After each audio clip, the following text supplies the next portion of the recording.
sacaron en el 85 y después en el 88, digamos, un libro que se llama Siglo XX. Mariana Elwin, Serrano, etc. Sofía Correa, si no me equivoco, Carlos Bascuñán. Y después Sofía Correa con Jocelyn Hall, etc. han sacado ya en 2001 más o menos otro libro también sobre el siglo XX. En esos dos libros generalmente los sectores populares quedan denivelados en el protagonismo. Entonces la idea es hacer una propuesta, proponer de que el camino que la idea que quienes nos preocupamos de los sectores populares podemos hacer es buscar una alternativa. La alternativa no sé si sea hacer historias generales, digamos, sino que desarrollar todavía, digamos, mucho más lo que son los trabajos que se han venido obviamente desarrollando, digamos, que es el trabajo de la historia social monográfico y de sectores, digamos, de la diversidad del pueblo mismo, que ya no es solamente la memoria.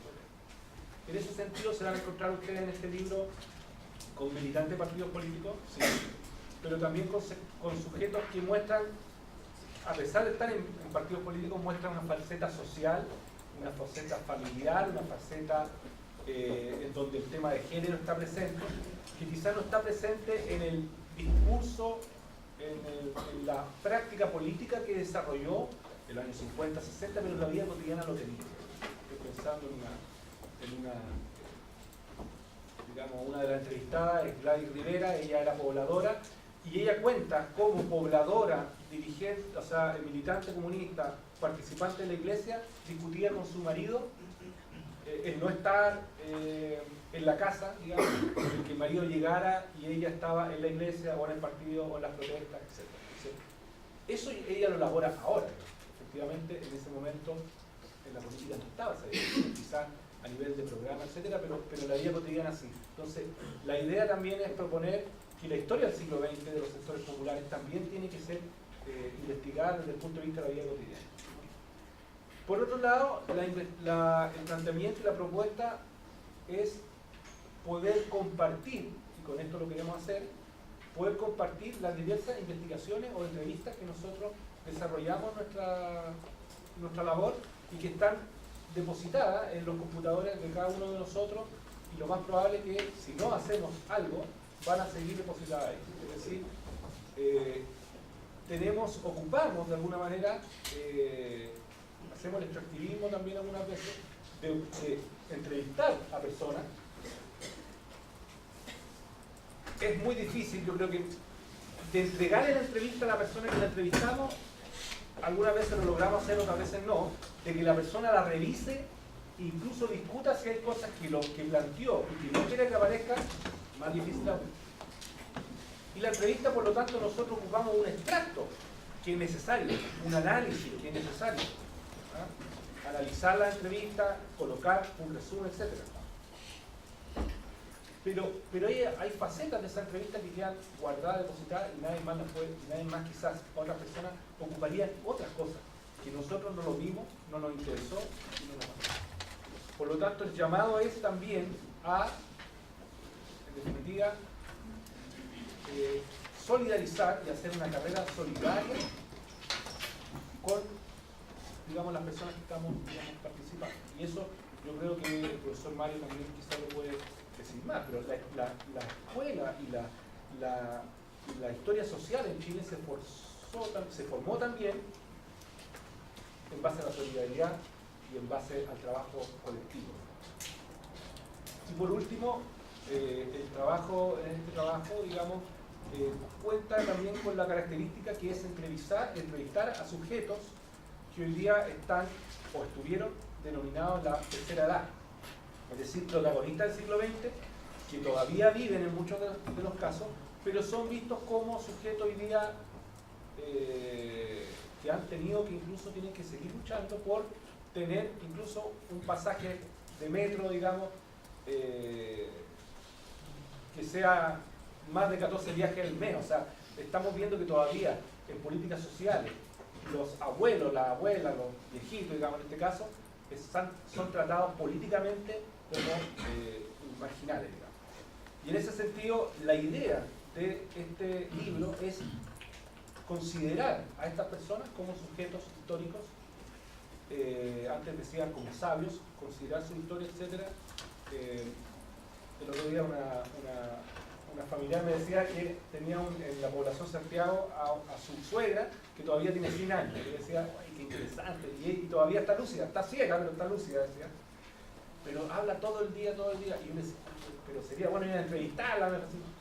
No, a mí me tiene chata porque habla de su adolescencia cuando fue en el campo. Y yo fascinado, y ella me decía, no deja escuchar la tele, la tenemos que callar. Entonces, evidentemente que, claro, todo el día con la señora hablándole de la infancia, etcétera, porque ella estaba depositando. Pero uno que le interesa la historia del campo, fascinado. Entonces, el llamado también es recuperar esas voces de sujetos históricos que hoy día están menospreciados, que se están empobreciendo.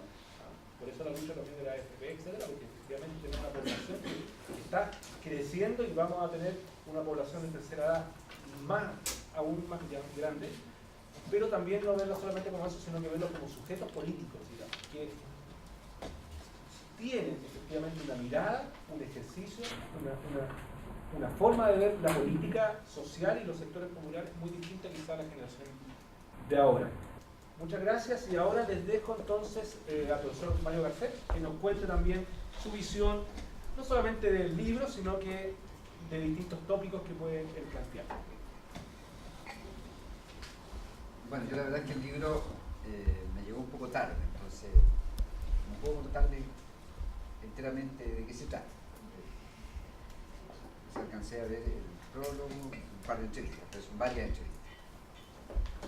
Les voy a comentar la entrevista que preparó Valentina, que me invitó a esta presentación. Estaba pensando, escuchando a Nicolás Dos Cosas. Hace un par de semanas estuve en un panel en el Museo de la Memoria con jóvenes dirigentes políticos. Uno de los temas que emergió, aunque no de ellos, emergió más bien de un viejo, era el tema de la ruptura generacional. Y yo creo que hace rato yo lo he escuchado en los barrios, lo he escuchado en la gente, en fin, hay algo en la sociedad de que no nos escuchamos, digamos.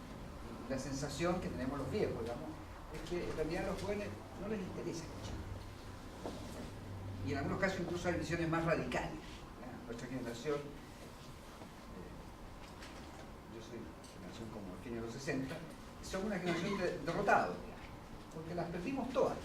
Perdimos con el golpe y después perdimos con las protestas. O sea, ustedes no han ganado nada. Yo lo percibo en algunos momentos. A veces que estoy en algunos foros con temas de debates sobre el movimiento social y los estudiantes. Y los estudiantes y los dirigentes estudiantiles no tienen mucho interés en conversar con los viejos. Raramente invitan, a veces nos leen, y a veces te dicen que te leyeron, pero no hay mucha conversación. Eso me conecta así con un segundo problema que me parece más complejo. Yo tengo serias dudas de si no estamos también en medio de una especie de crisis de historicidad. Esto es de historiadores. Historicidad tiene muchas acepciones, digamos, ¿no? Pero me voy a quedar con una general, que hay una acepción de historicidad que tiene que ver con la manera en que una sociedad piensa su pasado, o se relaciona con la historia. Yo tengo la impresión, a rato, de que el tiempo se aceleró en los 90, el 2000, y la historia del siglo XX medio que desapareció. Incluso con una especie de boom de memoria, hace pocos años, de dirigentes políticos, memorias de Carlos Lagos, de Gabriel Valdés, de Escalón, etcétera, etcétera. Yo, por razones profesionales, tuve que leerla, algunas dando mucho interés, pero había que leerla. Y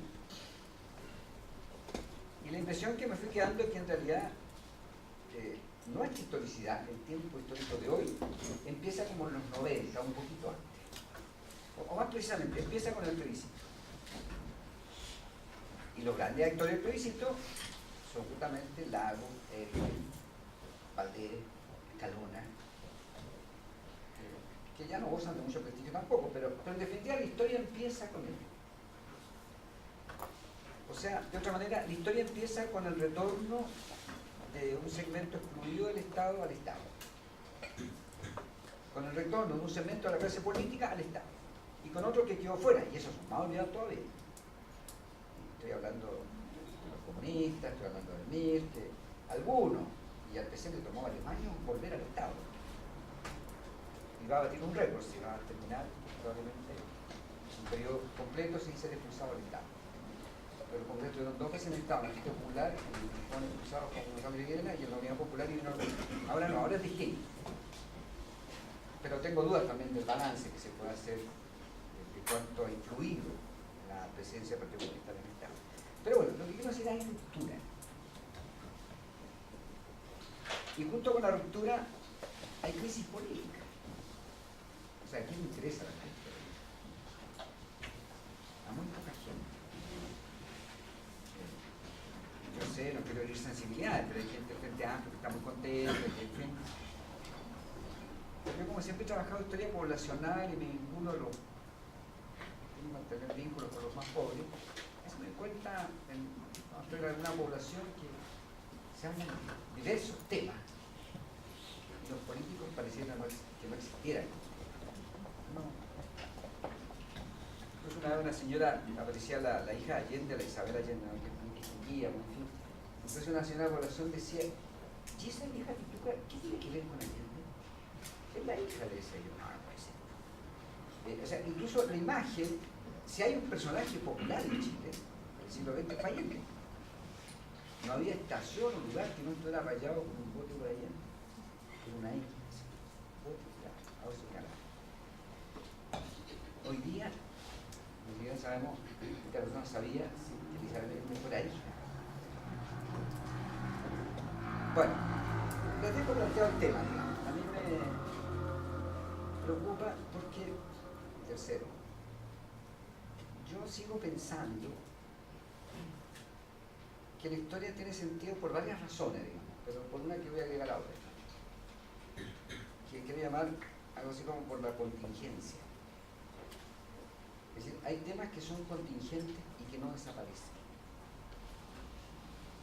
Yo me niego a pensar que el pueblo ya no tenga nada que ver con la historia de Chile, que sea un tema del siglo XX. O sea, me imagino que el mundo popular algo irá a decir, algo va a hacer en el siglo XXI. O sea, no creo que estemos en el fin de la historia, que todo sea mercado y elecciones y democracia representativa, como quería Fukuyama. Que hay algo más. No sé todavía qué es ese algo más. Intuyo. Creo que los movimientos sociales algo indican sobre ese algo más. Pero hay algo más que es contingencia aquí, ¿sí? Con el sentido de la historicidad. Los pueblos no vivimos de cortes históricos, que se acabó la historia en el 88 con el plebiscito y empezó otra. La anterior no existe. Es decir, creo que hay contingencia. Bueno, dicho eso, me parece que el libro habla de estos temas, habla de contingencia. Por ejemplo, en una entrevista que yo leí, que la que trabajó Valentina, en la entrevista a Carmen Vivanco. Probablemente a algunos no les dice nada de quién es Carmen Vivanco. Si ven el documental de Guzmán, La memoria obstinada, ¿lo han visto? Hay que verlo. Bueno, ahí está la ruptura. Yo conocí a clase en Arce, ahí conocí a Nicolás. En segundo año veíamos la memoria obstinada. Historia oral, partíamos con la memoria. Bueno, Carmen Vivanco aparece en la memoria obstinada porque es una dirigente de la agrupación de detenidos desaparecidos, que Patricio Guzmán le pregunta en la película. Patricio Guzmán es una cosa muy interesante de la película. Él toma imágenes durante la UP y después trata de encontrar personas en los años a fines de los 90 o a mediados de los 90. Y una de las imágenes que encuentro es la de Carmen Vivanco. O sea, esta es la dirigente en la figura pública, la agrupación de detenidos desaparecidos, y encuentro imágenes de ella durante el UP, una marcha. Entonces la entrevista poniéndole esa imagen. Y le pregunta, bueno, ¿es usted? ¿Quién se reconoce? Y ella muy divertida, porque como que era un mayor, dice, sí, claro, que estaba más joven, digamos, o sea, como que me da coqueta, así como que ahí, pero admite que sí, es ella. La entrevista se vuelve inmediatamente dramática porque le pregunta por qué es la agrupación. Entonces, ¿cuántos familiares tiene desaparecido? Carmen Vivanco tiene 5 familiares desaparecidos. Su esposo, su hijo, su nuera, en fin. Es decir, Carmen Vivanco está en el ojo de la tormenta, en el centro de la tragedia de Chile. Una tragedia completa. Yo tengo amigos míos desaparecidos y sobrevivientes, y sé lo que eso significa. Es imposible. El tema es una vida abierta hasta morirse. Es decir, no poder encontrar el cuerpo del familiar es horroroso. Ustedes saben, en Argentina hoy día hay muchas movilizaciones porque hay un joven desaparecido por manifestaciones en apoyo a los mapuches en el sur de Argentina. Y está toda la sociedad movilizada, realmente. Y yo pensaba, tendría que todavía movilizarse más, porque la desaparición es una experiencia de las dictaduras, es una estrategia de las dictaduras, que consiste en decir, tú eres mi enemigo, y no solo no puedo convivir contigo, sino que para que yo exista tú debes desaparecer. No puedes existir. Es la negación radical del otro. O sea, la mejor manera de superar el conflicto en Chile es que el otro no existe. ¿Quiénes incomodaban a la élite en Chile? La izquierda, que no existe. ¿Cómo lo hacemos? Nos exterminamos. Genocidio, terrorismo de Estado y animal. Nos hacemos desaparecer. Fíjense que esto es parte de la experiencia histórica. A mí, en mi experiencia personal, nosotros en Chile no sabíamos lo que era la desaparición de personas. Yo me enteré de eso por ahí por el año 76 más o menos. Y me enteré porque una religiosa amiga que trabajaba en la vicaría me fue a ver, me llegó un informe de la vicaría, era ya muy expresiva, lo tiró sobre la mesa y me dijo, mira, esto pasa en Chile. Y yo empecé a leer y empecé a descubrir que la gente que se detenía, un porcentaje aparecía y un porcentaje no aparecía. Iban sumando. Entonces me eran 20, 25, 30. Al final de un año habían 150, 200. Como ustedes saben, tenemos como 900 mil desaparecidos en Chile. Bueno, entonces ahí está la historia de Carmen. Aquí pueden encontrar. Tiene como 99 años, ¿no? Es súper mayor, digamos. Yo lo único que diría la historia de Carmen, la Carmen es también una militante comunista histórica, ¿saben? Como están en el fenotipo, no sé cómo llamarlo, de comunismo, en la célula madre, no sé, el comunismo chileno, porque ella viene del norte, vivió en La Pampa, su padre fue militante, y ella fue militante toda la vida, entonces vivió la revolución de González Videla, después con la dictadura, etcétera, y tiene todos esos desaparecidos.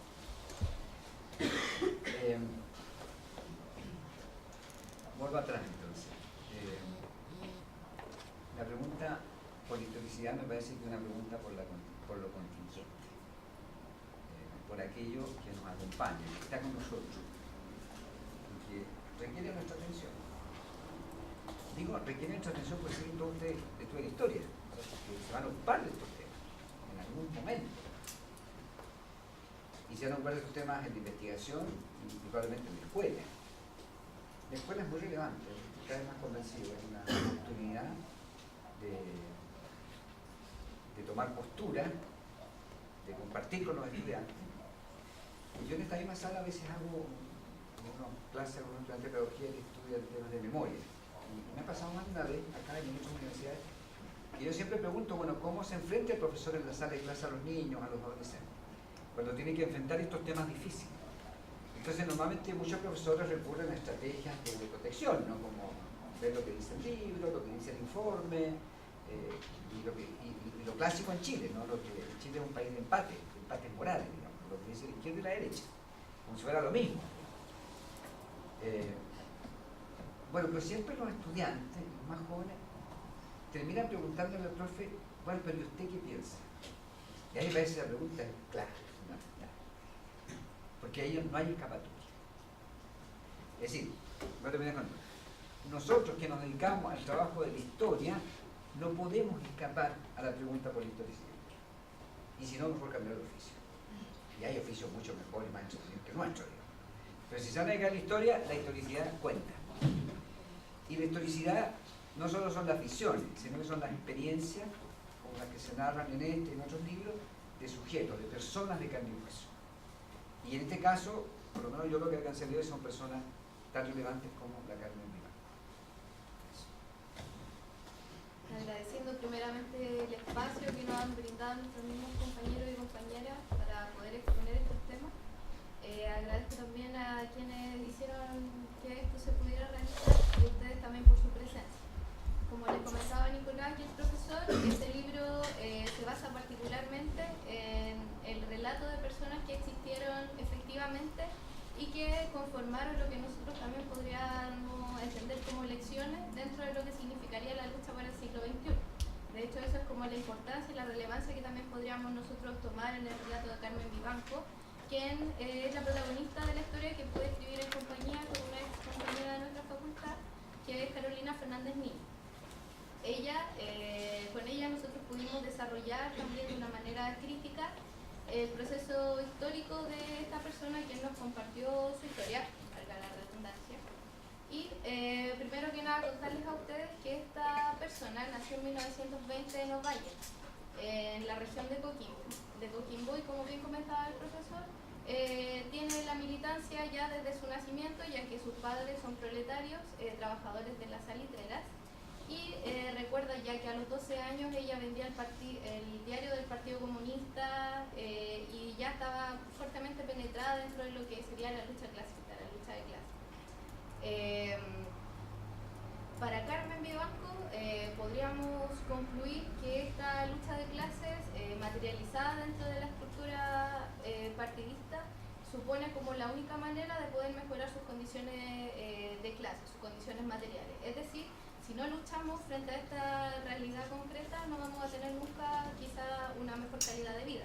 Como decía el profesor, Carmen Vivanco es una figura clave para entender dentro de lo que es la marginalidad que el padre Estado ha relegado a muchas mujeres dentro de la estructura social. Primero que nada, también, cuando ustedes, si tienen la oportunidad de leer este texto o el libro completo, entender justamente cómo ella, siendo en tanto biomujer o en tanto mujer, necesita construir y deconstruir espacios en los cuales se han configurado los hombres. Primeramente, el espacio partidista.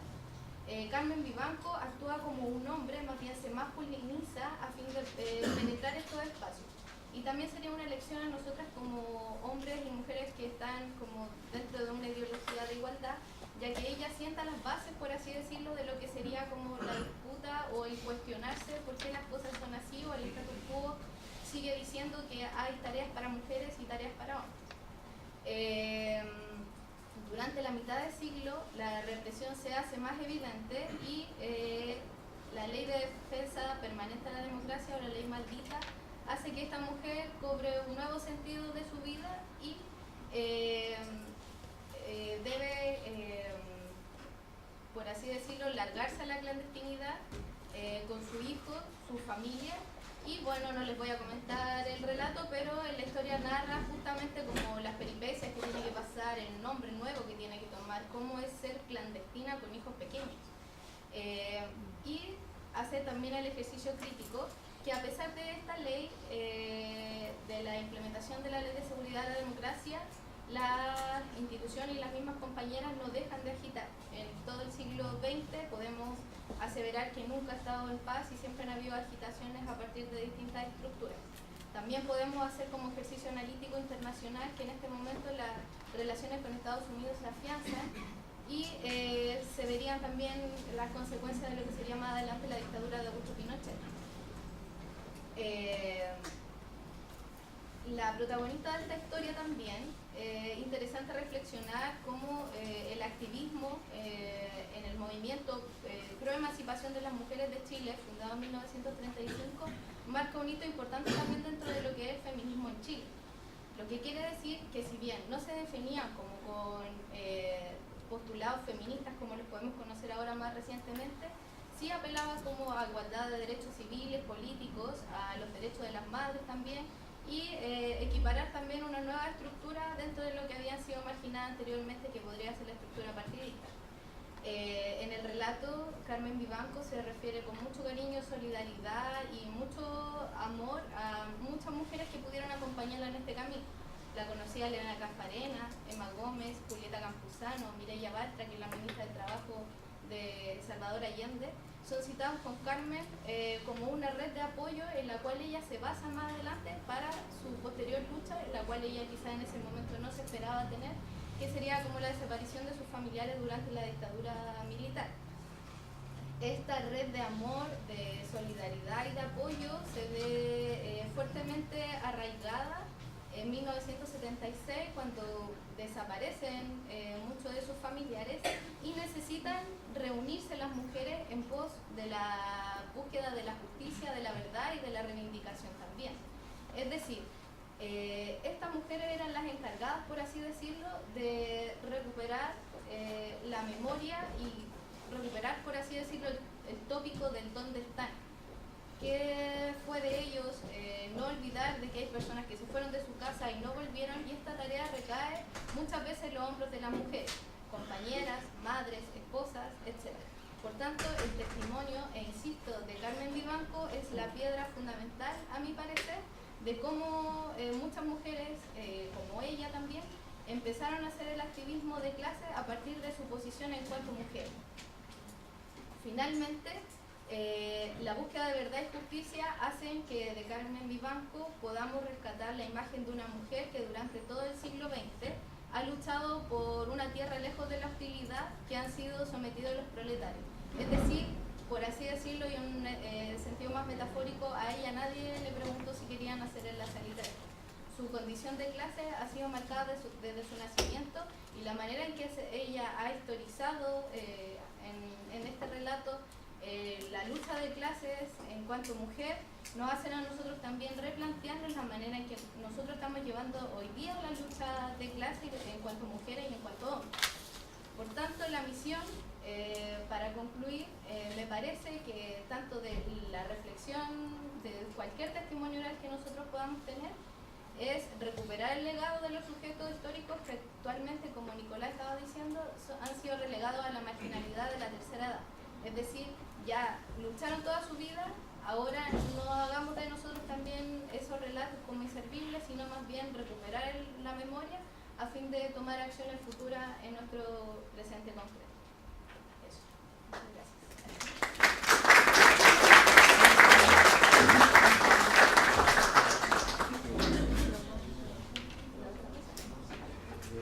Sí, no sé si sería como mejor hacer como quizás más comentarios de experiencias como al final, como para ir como tirando la pelota, ¿cómo se dice así? ¿O prefieren ustedes?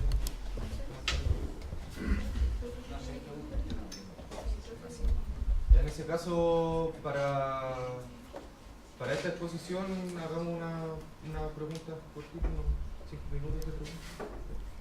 Y para pasar a las dos siguientes, y las dos siguientes exposiciones, una ronda de preguntas al final. ¿Queda abierta la palabra? Tengo una pregunta para el profe Garcés. Cuando habló de siglo XXI, la posibilidad de participación de sectores populares, sus expresiones políticas, me gustaría saber qué piensa de lo que se produjo en Magallanes en 2012, en Peregrina, el Mayo Chilote, que se puede llamar, el tema de las asambleas territoriales que están dando en la actualidad, como expresión de política de los sectores populares. ¿Hay alguna otra pregunta, no? Sí. Ya. No sé qué es tú, pero también la presentadora y escritora. El valor que tiene hoy día y cómo se altera este microcosmos que es un caso, ¿no? En la selección de historia oral, de rescate de historia oral de Chile. Estoy pensando en la influencia de los medios de comunicación, de esta cosa sensacionalista, en fin, cómo está contaminada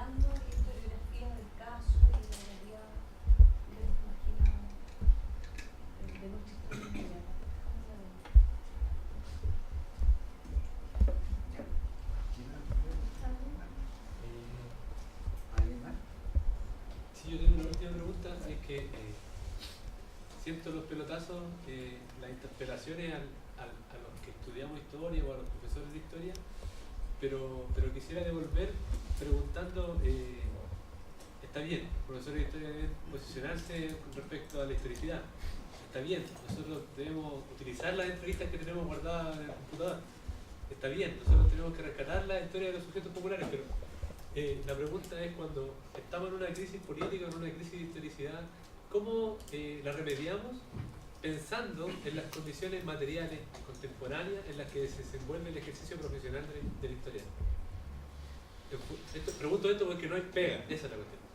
Entonces, ¿cómo, al menos desde la academia, se está pensando cómo aportar a que esto sea distinto, a que esto disminuya, para que justamente podamos ejercer de la mejor forma el ejercicio laboral, ya sea de historiador, de profesor de historia?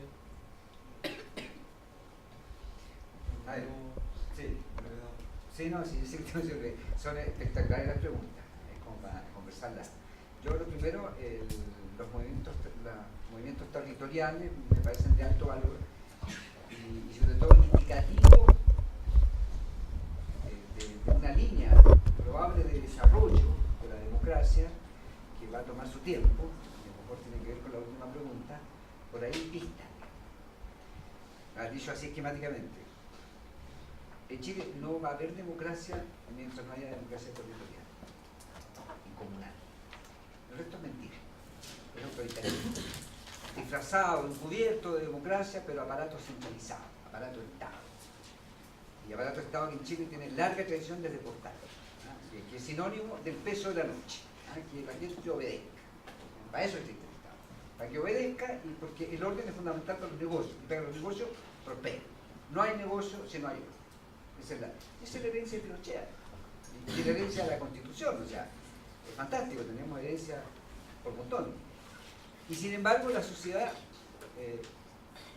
se moviliza y busca manera de hacer visible no solo su descontento, su propia existencia como sociedad. Porque si uno se queda en la imagen de que la historia de Chile y la historia del Estado, no hemos entendido nada, no hemos conocido nada. Y por eso es que Chile además tiene poca memoria histórica, porque la historia de Chile hasta hace muy poco fue la historia del Estado. Y nos sentíamos, los chilenos nos sentíamos muy orgullosos de nuestras grandes tradiciones totales porque eran democráticas, pero esto es una mentira. El golpe de Estado es la confesión de la mentira. No éramos tan democráticos. Nuestras fuerzas armadas no eran no deliberantes, no eran profesionales. Eran tremendamente politizadas, clasistas y racistas, y no sé cuántos adjetivos más podemos decir. Todo eso existió, y todo eso explica la historia. Bueno, yo quiero decir que entonces en los movimientos territoriales hay pistas, y también en otros movimientos. Mi hipótesis, pero esta es mi hipótesis, a propósito de la última pregunta, la de la Paulina, no sé cómo la van a enfrentar todavía, es que la crisis política actual es crisis de legitimidad del sistema político, más legítimo, viene de la Constitución heredada de la dictadura, pero además es una crisis de legitimidad porque se refuerza por una suerte de vaciamiento de contenido. Los partidos son aparatos que administran el poder, no tienen ninguna sustancia. Esa es parte de la crisis política. O sea, la democracia cristiana de hoy es un pálido reflejo de lo que fue la democracia cristiana en los 60. Yo lo he dicho a veces, por favor no me interese más porque no quiero aprovechar mi condición de profesor, pero con el socialismo creo que lo que queda es probablemente la bandera y parte del himno, que no todos lo saben. Del socialismo chileno, contenido socialista estrictamente, son débiles. Es decir, la hegemonía neoliberal en Chile es brutal. Y es tan brutal que logra una meta fundamental, despolitizarnos a todos.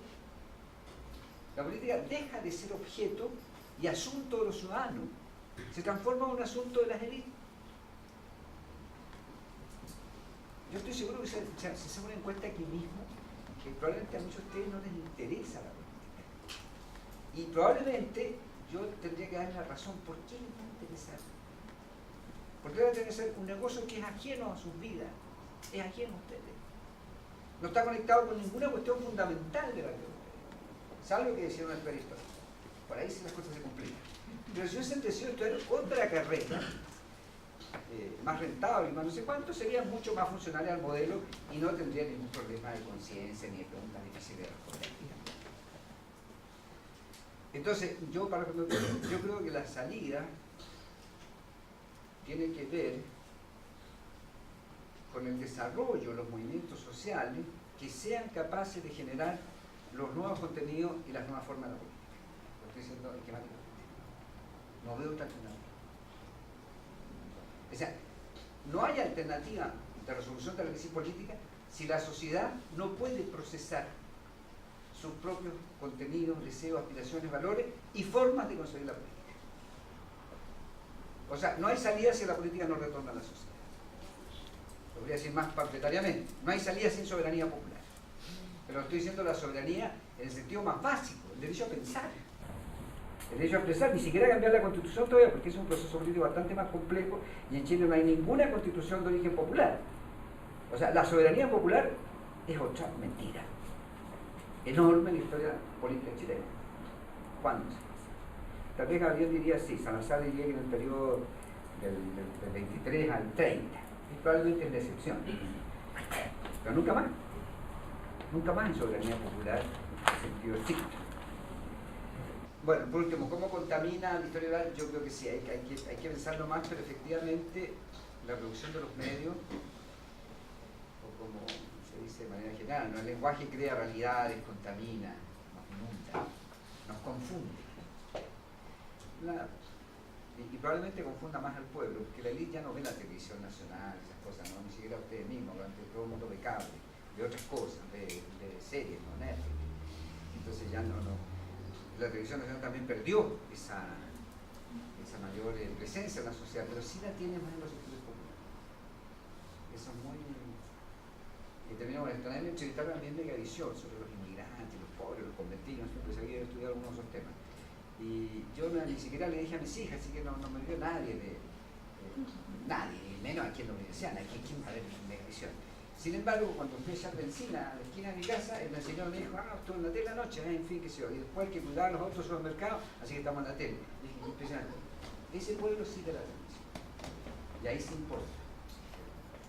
Pero en fin, creo que es un tema que requiere más desarrollo. Con respecto a lo de los medios de comunicación, me parece súper certero, porque igual, ¿qué peso va a tener uno dentro de este relato si es que hay una maquinaria completa de llamar la atención y de desinformar cuando uno quisiera informar, por así decirlo? También este trabajo creo que recae en nosotros como nuevas generaciones también, de poder ser perspicaces en la manera en que nos informamos y además empezar a crear nuevas redes de información.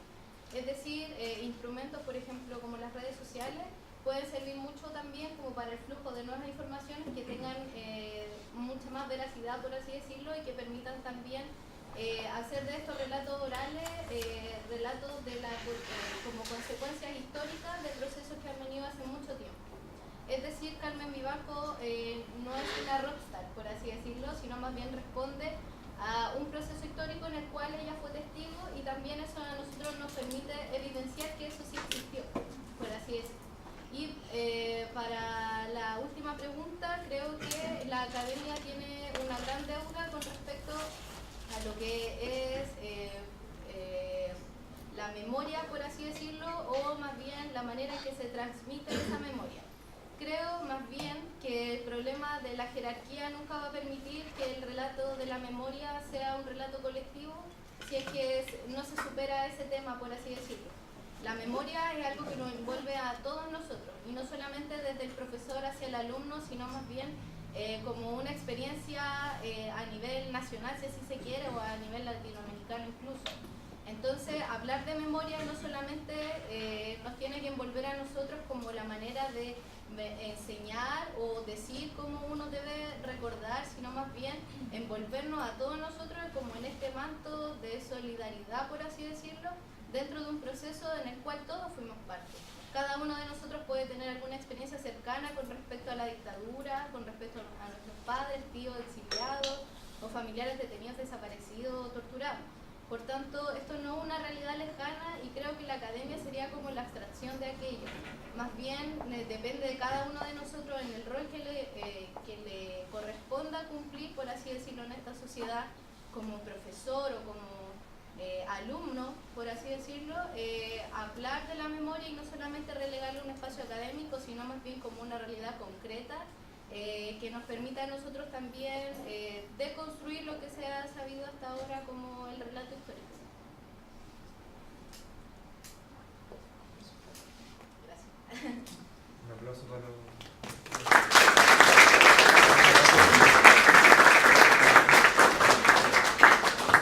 Le damos las gracias a todos y todas la parte del team Voces del Siglo XX. Ahora pasamos a la siguiente presentación de la revista Coyuntura de la Universidad de Concepción, que nos van a contar un poco cómo nace el proyecto editorial de los estudiantes y quizás un poco más la experiencia y esas cosas que quizás a nosotros nos interesen más como estudiantes.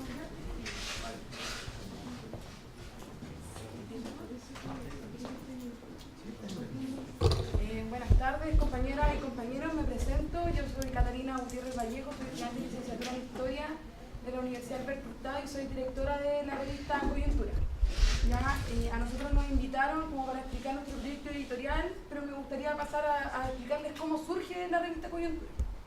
Esta revista fue pensada e imaginada durante el 2014 y el 2015 por un grupo de estudiantes de la universidad, compañeros y amigos míos, porque identificamos dos problemas centrales dentro como del espacio donde nosotros nos movemos como futuros historiadores.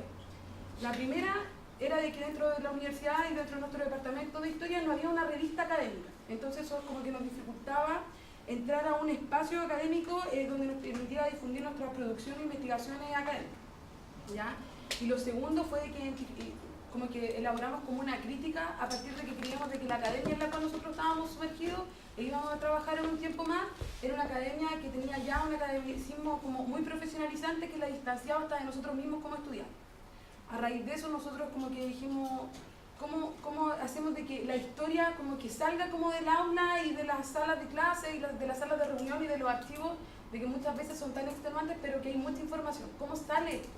Entonces nosotros dijimos, ya, hagamos una revista académica de que presente todos los niveles como academicista y que esté al nivel de otra revista, como la revista de Historia de la Universidad Católica, pero de que sea una revista abierta y se difunda como producción historiográfica. Y dijimos, ya, el formato de revista es lo que más a nosotros como que se nos acomoda. Y a través de esto nosotros perspectivamos como un trabajo a largo plazo. La idea es de que la revista, una revista originada por estudiantes de licenciatura en Historia, no muera cuando nosotros salgamos de la universidad, sino que se quede ahí.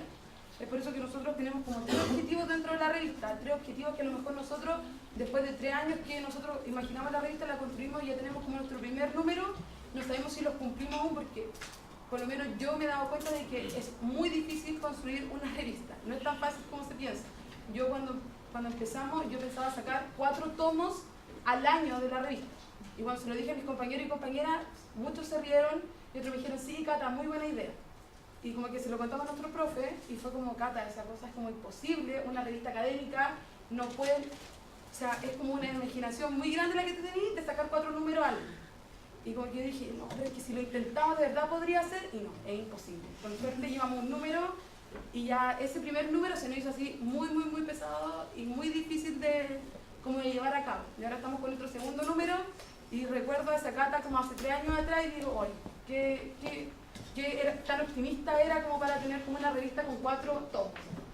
¿Ya? Y en eso como que tenemos 3 objetivos. La primera es construir un espacio dentro de la Universidad Alberto Hurtado de que se haga cargo de un vacío académico que hasta ese momento no teníamos. Y hoy día nosotros podemos decir de que sí, de que la revista cumplió ese objetivo, porque los estudiantes reconocen a la revista como un espacio donde ellos pueden publicar, un espacio donde no tan solo publican una investigación historiográfica, sino que también pueden publicar columnas de opinión bajo una crítica, bajo una, no sé, como darle como una perspectiva hacia como ciertas como demandas, conflictos nacionales que hoy día no tienen como, nosotros vemos de que hay un vacío historiográfico ahí, o la historia de los historiadores, nuestros profesores como que no están insertos ahí. El segundo objetivo es aportar un espacio de discusión historiográfica y difusión de ella. nosotros vemos de que mucho, y como que lo veíamos como en nuestro seminario, y a lo mejor ustedes también lo ven, de que hay investigaciones que sus compañeros hacen y dicen, oye, esta investigación es tan buena y puede de verdad como contribuir tanto a discusiones, pero son como que quedan ahí, en la sala de clase, en la revisión del profesor y en el comentario con otro compañero o compañera. Y la tercera, generar una plataforma online en la cual se difunde y se genera un espacio crítico a la contingencia o temas de interés no tan solo para la academia. Ya nosotros creemos de que hoy día la academia ha quedado, y a lo mejor es una crítica igual como muy severa, ha quedado leerse entre ellos mismos. ¿Ya? No leemos entre nosotros. Sabemos lo que escribimos entre nosotros, pero como que nos sale más allá. Es por eso que nosotros también pensamos un espacio no tan solo historiográfico y de que sea para que los estudiantes como que incentiven como un ámbito crítico, sino que también trabaje a través de la interdisciplinaridad. Ya me complica mucho la palabra, pero que trabaje a través de eso, ¿ya? Porque muchas veces nos leemos entre nosotros y no sabemos de que nuestro compañero sociólogo o nuestro compañero antropólogo tienen como incentivar también nuestras discusiones dentro como bibliográfica o han visto como el mismo tema desde otra perspectiva, entonces nosotros también queremos trabajar así. Como les decía, nosotros no sabemos si esos objetivos los hemos cumplido a cabalidad. Ya es como súper difícil decirlo a 3 años de que hemos construido un proyecto como tan difícil como una revista. Pero hoy día ya tenemos un primer número andando, que es violencia en Latinoamérica, y ya tenemos un segundo número que ya está cerrado y que nos falta como publicar ahora, que ojalá salga entre agosto y septiembre de este año, ¿ya? Que es arte y cultura en América Latina. Pero esos 2 números se nos han hecho demasiado complicado llevarlo a cabo. Y es porque también, y ahí nosotros tenemos como un análisis de que se nos ha complicado que nuestros compañeros se incentiven a escribir. Creo que nuestros compañeros también, y compañeras, no hemos quedado, como que no hemos tenido el incentivo de escribir y publicar. Como que esperamos salir de la academia para recién estar publicando. Nosotros lo que decimos, no, publiquemos desde ahora. Empecemos a desarrollarnos como futuros historiadores desde ahora. Pero eso se nos ha costado como incentivar. Pero aún así hemos tenido muy buenas convocatorias. Demasiado buenas como para hacer una revista como que recién están haciendo. Como que de verdad la gente está confiando de que hay un espacio historiográfico donde se puede mandar como investigaciones. El otro lado que nosotros tenemos es una página web que están dando, que la pueden consultar, que es revistacoyuntura.cl, donde nosotros ahí como que publicamos reseñas y columnas de opinión. Y ese espacio sí que se nos ha hecho mucho más difícil que unas convocatorias para un dossier. Y ahí también hemos dado cuenta de que nuestros compañeros y compañeras han estado lejanos de publicar columnas de opinión críticas.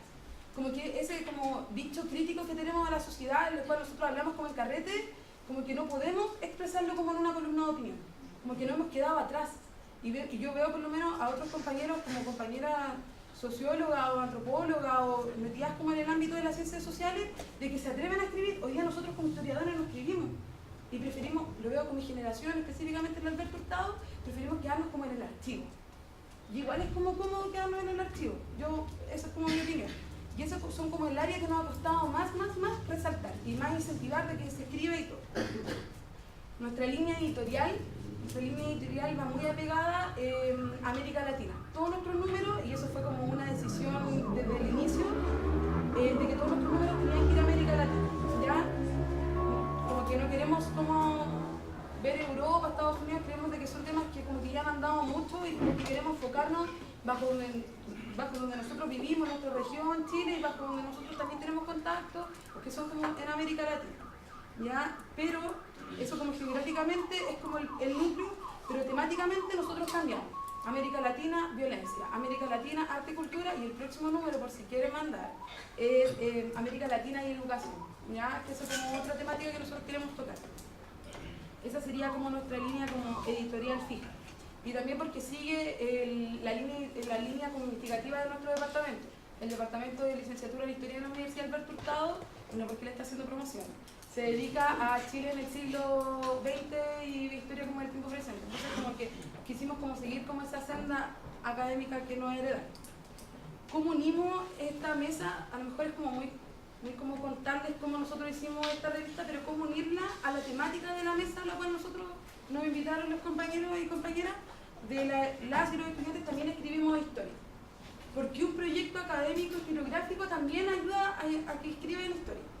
Es porque nosotros también pensamos de que la historiografía no es simplemente escribir investigaciones y sacarla y ir como un foro, sino es también construir proyectos académicos. ¿Por qué? Porque cuando uno construye proyectos académicos como el de los compañeros del libro Voces del Siglo XX, o los compañeros del pedagógico con su revista Espacio y Memoria, estamos contribuyendo a una nueva academia, con nuevas perspectivas, con nuevo enfoque investigativo. Nuestro enfoque investigativo no son los mismos que los otros profesores, tenemos diferentes preguntas. Entonces lo que nosotros estamos haciendo ahora en este momento es como hacernos cargo como este recambio generacional que decía como el profe, y como introducirnos a una academia que la verdad nosotros ahora la vemos y es una academia que nosotros de verdad no entendemos, porque somos hijos como en nuestro propio contexto. Muchos de nosotros venimos como movimientos sociales, o también nos hacemos cargo como de las demandas como las de género. Hoy día la academia, y la podemos ver las compañeras, la academia no ha respondido a las demandas de género. Entonces, proyectos como este, proyectos como de los compañeros, incentivan a que la academia cambie y se hace cambio de este recambio generacional. Pero también, y acá es como súper importante, y lo hemos hablado con los compañeros del equipo, y con esto termino, es que nos estamos haciendo cargo de nuestra propia mochila con la cual llegamos a la universidad. Muchos de los compañeros del proyecto, y me incluyo, somos primera generación, primera camada que entra por primera vez a la universidad. Nuestras familias nunca habían pisado una universidad. Entonces nosotros nos estamos haciendo cargo también de esa historia, y nos estamos haciendo cargo de una academia a la cual, si nosotros no estuviéramos adentro, no entenderíamos. Entonces nosotros queremos como transformar la academia a raíz de estos proyectos. Eso.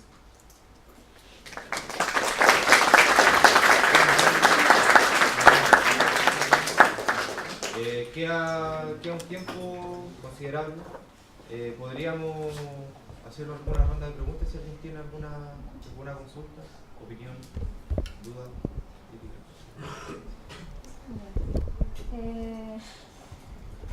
Yo quiero hablar un poco desde afuera. Yo, a diferencia de ustedes, soy socióloga y he participado no adentro de la revista de Catalina, pero sí ayudando en algunos procesos, y he escrito una entrada en la revista parte ya de internet.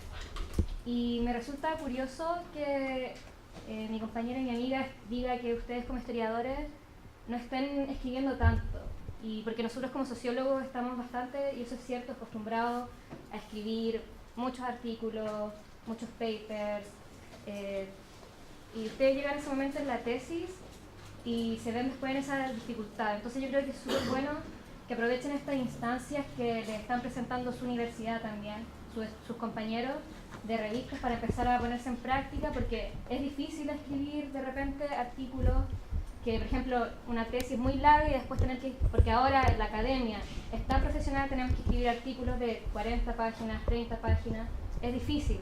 Yo me encuentro en ese momento, y saber resumir toda una gama de tantas páginas a 40, que uno dice igual es harto, no es tan fácil. Y por ejemplo, doy el caso, no un amigo mío, pero un conocido mío, él hicieron bullying por internet en una página web de feministas, que era hacer bullying al feminismo.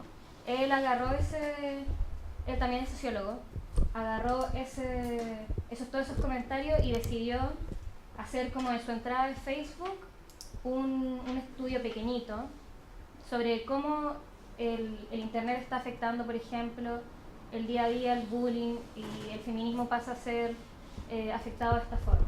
Entonces encuentro que es impresionante que haya tanta gente realmente en esta exponencia, y escuchando a sus compañeros lo encuentro increíble. Eso. Y gracias, Catalina.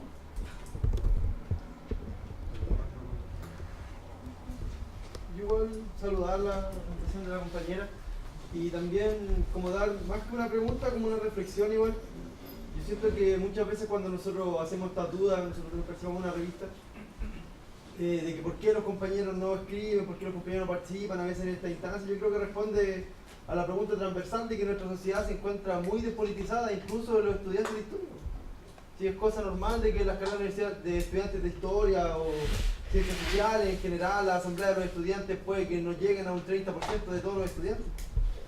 Y es un poco crítica la situación, pero si el compañero no es capaz de ir a una asamblea y informarse un poco, claro, puede que durante un carrete o haciéndose el galán, puede que haga el más crítico del mundo y hacer muchas reflexiones, pero el momento de hacer un trabajo más serio, quizás, y una reflexión que tenga una proyección quizás más política hacia el futuro, muchos se quedan en la comodidad de no hacer nada.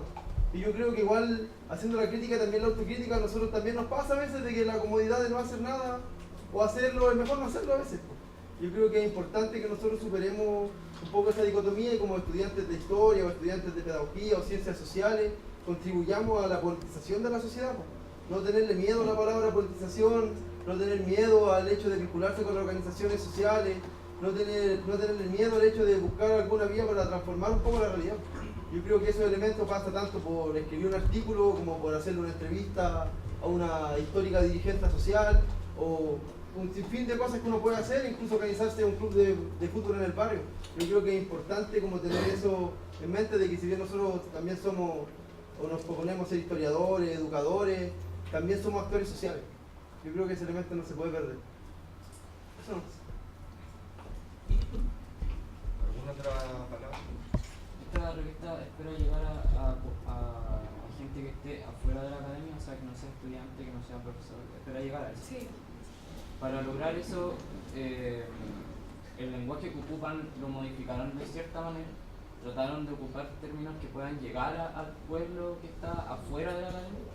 Yo creo que no nos hemos hecho cargo como de esa pregunta, pero sí nos hemos hecho cargo así como de ocupar redes de difusión, las cuales como nosotros, así como generación que nació con esto, como que las debemos ocupar. Esto es como Facebook, o como que también hacemos como 5 minutos para la historia, donde le preguntamos a un profe sobre un tema en específico y que nos hable 5 minutos y como que lo relacione como con contingencia nacional. O tenemos como una página web, también tratamos como de que las columnas que nosotros subimos no tengan como un lenguaje complicado, pero así como nosotros imponer bajo la línea editorial un lenguaje que sea como más, como que llegue más a las masas, no nos hemos hecho cargo aún como de ese cuestionamiento. ¿Ah? Además, el primer número. Sí. No, la pregunta iba a plantear a ver si tenían eso dentro de su planificación, a ver si lo habían pensado, si es que estaba dentro del trabajo que estaban por realizar. No, de verdad no, como te digo, no nos habíamos hecho cargo como de esa pregunta, pero hemos como tratado como de ocupar, obviamente así como redes de difusión o redes sociales de que nos permitan abarcar como este público como objetivo al cual nosotros queremos llegar. Es difícil porque sabemos de que no todo el mundo está en Facebook, no todo el mundo está en Internet.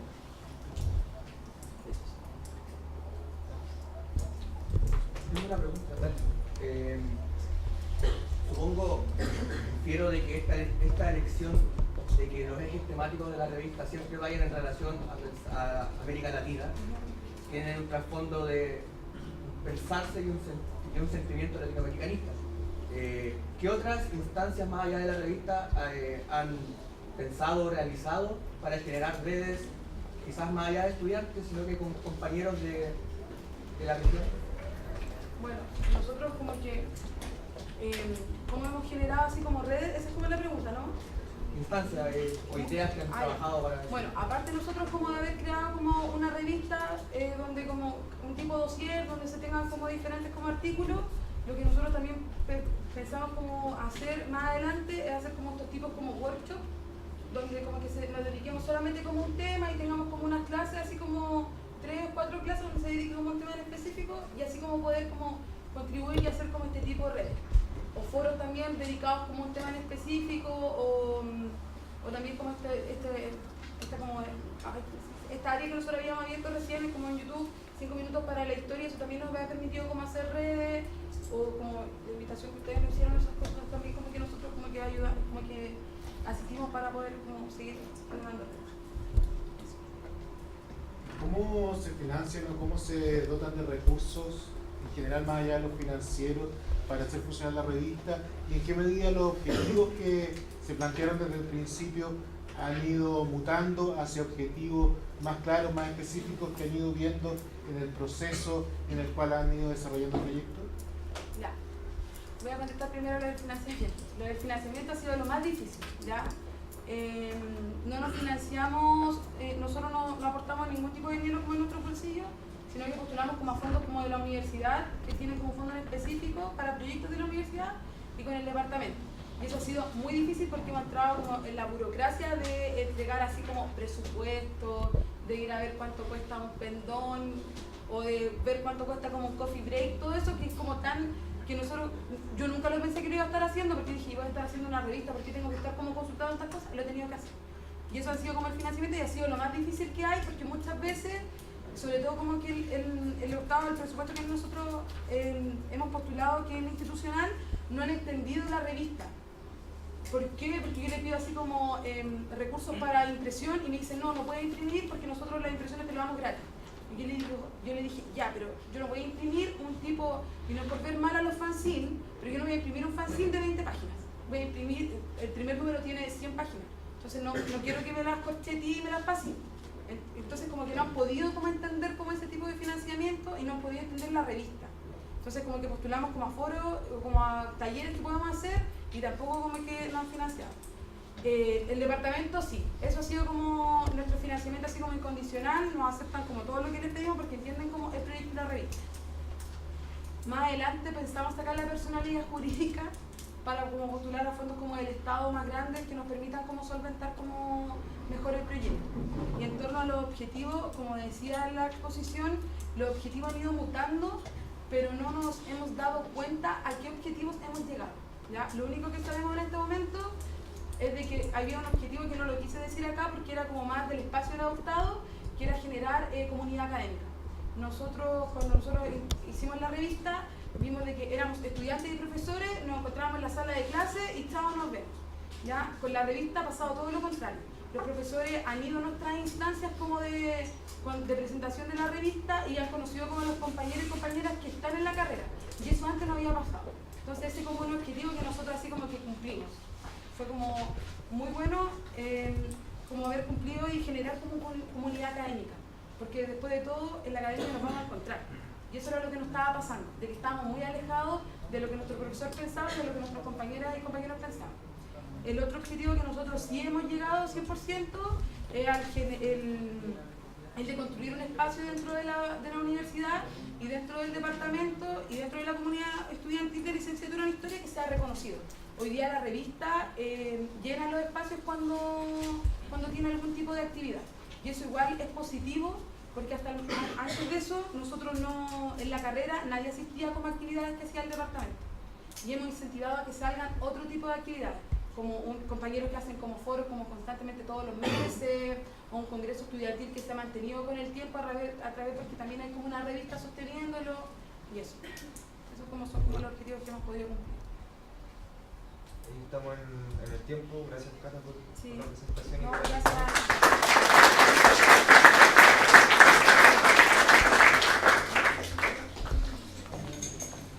Y ahora para finalizar la mesa de cierre, los compañeros de la revista Espacio y Memoria nos van a contar un poco también su línea editorial, su trayectoria y sus experiencias para llegar a este proyecto estudiantil.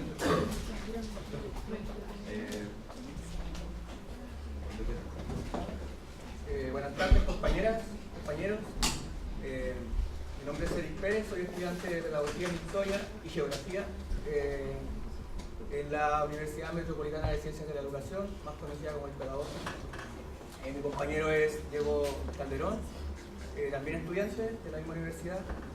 Y venimos a presentarle, como decía el compa, la revista Espacio y Memoria.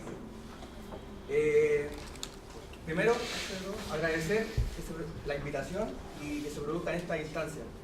Yo creo que es súper importante que como estudiantes y como futuros profesionales de esta disciplina, que se supone que, o pienso, espero que compartamos, que tiene un carácter reflexivo y transformador, nos conozcamos desde lo más básico, de saber qué materias están funcionando, qué cosas están funcionando en nuestras casas de estudio, qué no, de temas tan simples como eso hasta la vinculación académica. Así que agradecer eso y ojalá que se sigan produciendo estos espacios. Ya, sin ir más lejos, Revista Espacio y Memorias surge de conversaciones en diversos espacios de dispersión como el patio de las salas de clase, conversaciones que tienen que ver con la falta de discusión y vinculación en torno al quehacer investigativo y cómo vincular la academia a las problemáticas del tiempo presente de nuestro pueblo. Estas conversaciones, según tengo entendido, yo ingresé en 2014 al Pedagógico, se vienen dando desde hace muchos años y si bien se habían propuestas, incluso creo que la propuesta de una revista viene de generaciones anteriores, nunca se materializó. Entonces nos pusimos a conversar, entre conversa y conversa, fue como, ¿qué hacemos? Tenemos que hacer algo.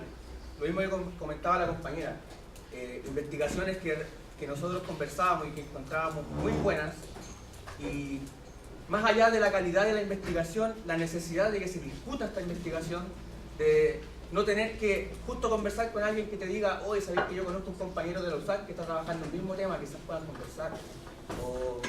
Sino que generar una plataforma que pudiese hacer esto más fácil. Llegamos a la conclusión de que una revista podía acercarnos un poco más a la conclusión de este objetivo.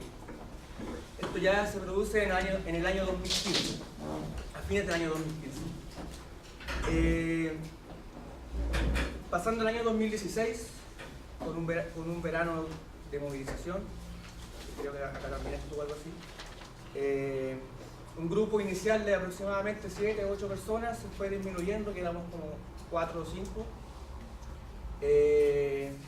pero decidimos darle, seguir, y logramos finalmente sacar un documento que reunía las ideas bases y que sintetizaba nuestro proyecto como revista.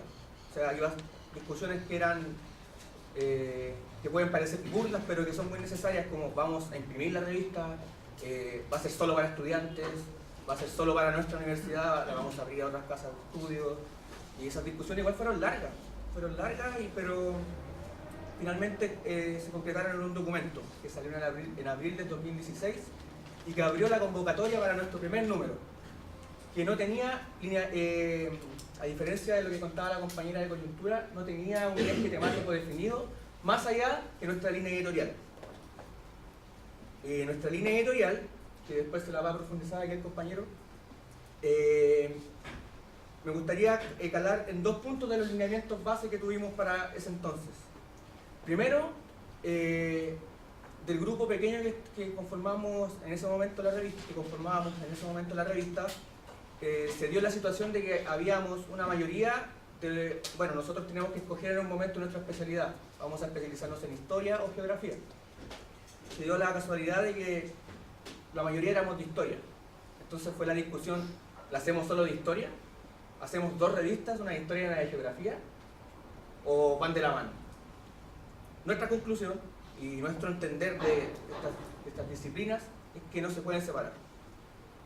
O sea, la comprensión del espacio sin el tiempo queda coja y viceversa. Y ambos en relación con los sujetos que conforman la sociedad, que construyen, deconstruyen y conforman lo que es la realidad, deben ir de la mano para nosotros, nuestro entender.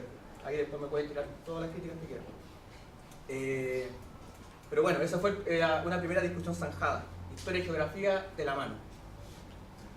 Y un segundo punto, un segundo gran lineamiento de lo que fue la conformación de este documento y de las líneas generales de trabajo que se han ido modificando, como también comentaba la compañera, que el trabajo es constante, es que si bien la revista surge desde un espacio académico, también tiene un fin político, que es lo que comentaba recién el compañero. ¿Por qué tenerle miedo a la palabra política y a la politización de ciertos temas que cuando no se politizan quedan en el mero chisme, en el cagüín, en la visión periodística de la contingencia? Y el otro día, hace un mes, revisando la revista Amauta de Mariátegui, estaba revisando la presentación del primer número. Me voy a permitir leerles un extracto, una cita que creo que es muy decidora de las conclusiones a las cuales llegamos nosotros en ese momento, con un lenguaje obviamente y un contexto de 1926, de Perú, América Latina. Dice, citando a Mariátegui: no hace falta aclarar expresamente que Amauta no es una tribuna libre, abierta a todos los vientos del espíritu. Los que fundamos esta revista no concebimos una cultura y un arte agnósticos. Nos sentimos una fuerza beligerante, polémica. No le hacemos ninguna concesión al criterio generalmente falaz de la tolerancia de las ideas. Para nosotros hay ideas buenas e ideas malas. En el prólogo de mi libro, La escena contemporánea, escribí que soy un hombre con una afiliación y una fe. Lo mismo puedo decir de esta revista, que rechaza todo lo que es contrario a su ideología, así como todo lo que no traduce ideología alguna. Espero comprendan de que hay que guardar la distancia con el lenguaje que utiliza Mariátegui. Nosotros no tenemos o esperamos no tener una concepción doctrinaria de lo que es los lineamientos de la revista, pero sí tenemos claro las líneas de trabajo que nos gusta, que consideramos que al desarrollarse guardan mayor relación con nuestro objetivo. El objetivo esencial de la revista, más allá de la academia, parte de un diagnóstico de que el estado de la cuestión ahora está mal. O sea, vivimos bajo un sistema capitalista de expresión neoliberal instalado por una dictadura que no se ha modificado, no hemos podido cambiar esto, lo seguimos discutiendo, pero que no nos ha llevado, la discusión en sí misma no nos ha llevado a construcción de espacios de instancias, espacios y acciones transformadoras en sí mismas, más allá de expresiones pequeñas. Ahí también me pueden tirar todas las pelotas después en el espacio. Y por lo tanto, asumimos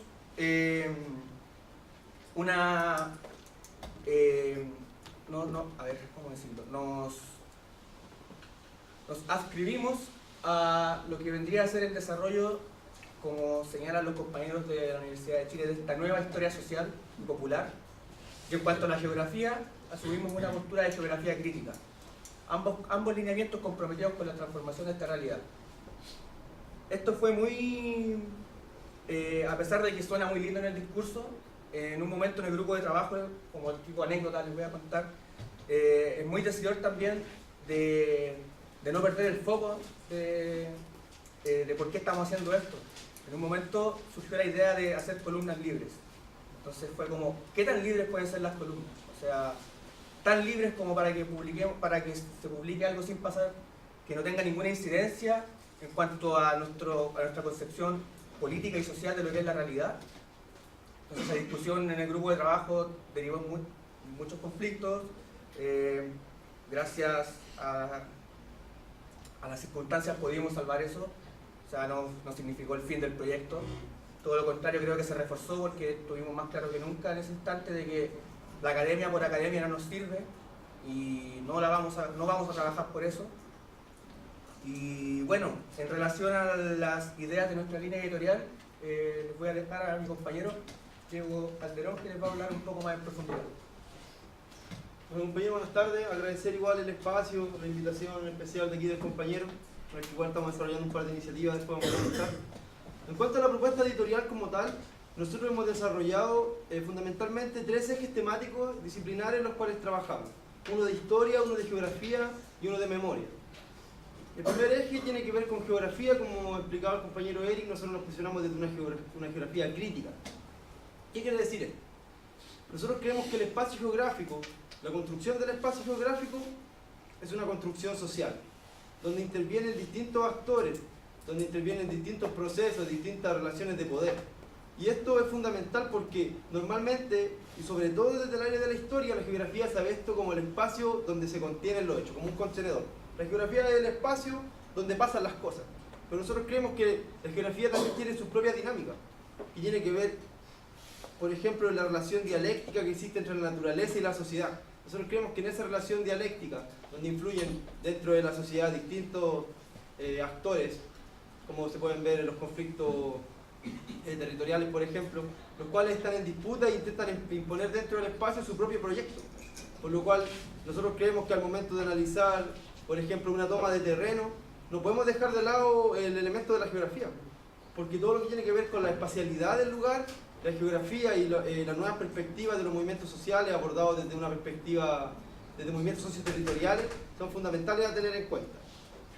En este sentido, nosotros creemos que igual es importante tener en cuenta unos conceptos ya trabajados hace un par de décadas, que tienen que ver con la territorialización, la desterritorialización y la reterritorialización. Y tienen que ver con cómo los distintos actores en disputa se hacen parte de un espacio. El primer concepto que tiene que ver con territorialización tiene relación con cuando nosotros como actores sociales o cualquier actor social en general se hace parte de un espacio con un sentido de identidad, un espacio que es de ellos. Como pasaba normalmente en las tomas de terrenos cuando después el poblador defendía el espacio porque tenía un sentido de identidad. No como pasa hoy cuando uno postula un subsidio y te mandan a un barrio de otro lado que uno no conoce a nadie, que llega a un espacio totalmente enajenado. Pero dentro de ese proceso de territorialización se da una dialéctica que después sigue un proceso de desterritorialización. donde hay distintos actores, contrarios obviamente al sujeto popular en este caso, que buscan arrebatarle esa identidad, como puede pasar normalmente en los conflictos cuando se instala una forestal en una comunidad ancestral, por ejemplo.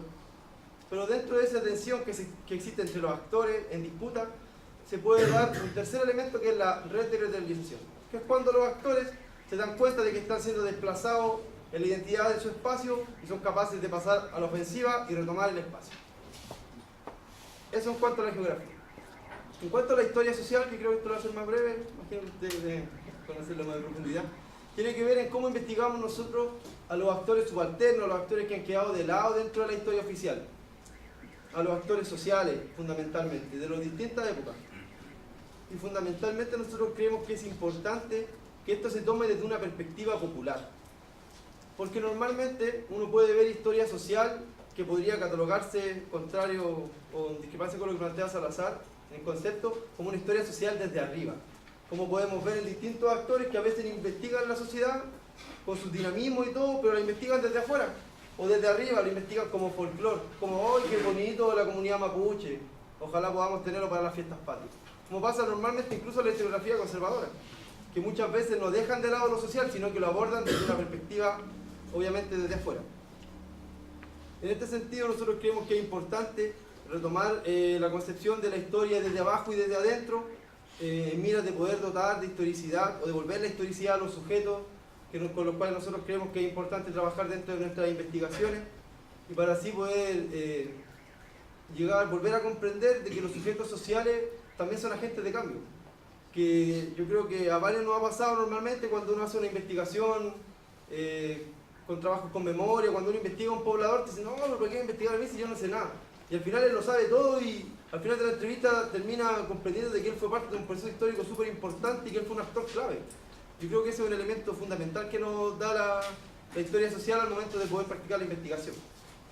Y el tercer elemento tiene que ver con la memoria popular, con lo cual nosotros comprendemos la historia viva de las comunidades. La memoria popular no tiene por qué ser una historia redactada. La memoria popular es algo cotidiano, una conversación de barrio, en cómo se viven las cosas, cómo pasaron los procesos. Y en ese sentido es importante darle cabida a las vivencias, a las realidades, a los intereses de las personas, recuperando así el conocimiento popular, que muchas veces ha sido desplazado por la academia en este supuesto afán positivista de querer que todo es objetivo, y como el poblador habla desde su percepción, mejor vamos al archivo, como si en el archivo no fuera escrito por alguien que lo escribió desde su percepción. Eso en cuanto al tema de la memoria popular, nosotros ahí lo vinculamos directamente con el trabajo de los testimonios y la historia oral, la historia local, pudiendo integrar estos tres elementos en la investigación. En cuanto a la perspectiva política en la cual nosotros nos posicionamos, creemos que es fundamental no solo comprender la historia, la geografía, la memoria como algo académico o como algo meramente profesional o profesionalizante. Creemos que es fundamental la perspectiva política que pueda tener, entendiendo de que cualquier investigación está intencionada. Nosotros no nos posicionamos desde una investigación objetiva y tampoco creemos que en ciencias sociales eso pueda ser real, pueda ser de verdad llevarse a cabo. Por lo cual nosotros creemos que es importante la perspectiva popular al momento de hacer la investigación, de que nosotros investiguemos al sujeto popular, al sujeto social desde abajo y desde adentro, pero mira, no solamente de hacer un usufructo de su conocimiento, como también muchas veces pasa y nos pasa sin querer caer en ello, de que uno investiga, le hace la entrevista al poblador, después se retira y el poblador no lo ve nunca más, y al final el poblador queda como... Sino que creemos que es importante que haya una retroalimentación constante en el cual el conocimiento que nosotros generemos también se lo entreguemos, entendiendo de que cuando nosotros estamos investigando, también estamos, o sea, la persona que está siendo investigada, ella también está siendo parte de la investigación. Por eso nosotros creemos que es importante que haya una perspectiva horizontal dentro de la investigación social, en la cual no haya una separación tradicional como se planteaba entre yo, historiador, el sujeto que investiga con el objeto de estudio. De hecho, creo que hasta una falta de respeto pensar de que la investigación social se investiga en objetos y no personas. Por eso nosotros creemos que es fundamental superar esta dicotomía de sujeto-objeto y entender de que en realidad la investigación social, el que investiga es sujeto posicionado históricamente y el investigado también es sujeto posicionado históricamente, que a su vez también te investiga a ti.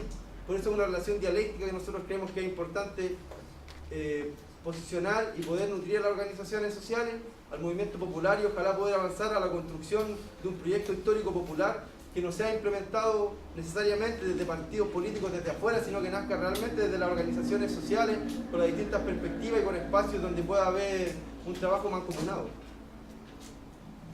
Y por eso es importante al momento de la publicación de este tipo de materiales, o al momento de materializar de alguna forma la investigación, que puede ser un documental, un reportaje, etcétera, de que las personas a las cuales nosotros estamos investigando, ellas puedan dar la aprobación de estos materiales. Porque al final la historia es la historia de ellos y creemos que es fundamental que ellos puedan hacerse parte de esta manera y poder vincularlo aún más en un proyecto transformador. Y dentro de esta misma línea, quizá retomando otro aspecto, por eso nosotros también hemos pasado más allá de la publicación de este número, que este es nuestro primer número, está a la venta igual si es que lo quieren, vale 2.000 pesos, un precio popular. En torno al tema financiero igual, nosotros también, igual que la compañera, es un tema bastante complejo el poder conseguir recursos, los cuales nunca son de libre disposición al final. Pero nosotros igual postulamos un proyecto interno de la universidad que no es mucha plata, son como 300.000 pesos, pero con lo cual podemos sacar una tirada de 100 números, 120 números. El año pasado igual contábamos con el apoyo de la Federación de Estudiantes del Pedagógico, con los cuales también pudimos desarrollar varias tareas, distintas iniciativas, y también nos pudieron apoyar financieramente, lo cual fue clave para poder tirar una tirada considerable de números. Y en cuanto a la publicación de material, quizás seremos unos nostálgicos del papel, pero creemos que igual es importante que la publicación física del material para poder realmente difundirlo, entregarlo en bibliotecas populares, dejarlo en distintas actividades con organizaciones sociales, porque muchas veces nosotros creemos de que con las redes sociales, que puede ser un elemento muy positivo para poder difundir ideas, pero resulta que normalmente en las redes sociales igual están los mismos núcleos de gente, pues nosotros compartimos las cosas con nuestros amigos y nos llega gente más allá. Por eso igual nosotros creíamos la importancia de poder generar esto. Y también dentro de la perspectiva de poder vincularnos con actores sociales y distintas iniciativas, hemos desarrollado ya 2 foros durante este año. Un foro tuvo que ver con el conflicto de Alto Maipo, para lo cual invitamos a los compañeros de Alto Maipo y la Asamblea de Agua y Soberanía, para lo cual también participaron estudiantes de un preuniversitario popular de acá de Santiago Centro, así que fue un espacio bien con alta retroalimentación. Y el otro foro que desarrollamos fue un foro en torno al conflicto en Siria, geopolítica del conflicto, lo cual también nosotros lo creemos importante para poder comprender cuáles son las dinámicas del capitalismo y del imperialismo contemporáneo. Por eso, si bien nosotros analizamos y trabajamos los temas sociales, geográficos, de memoria, en Chile también creemos que es importante no perder la visión global.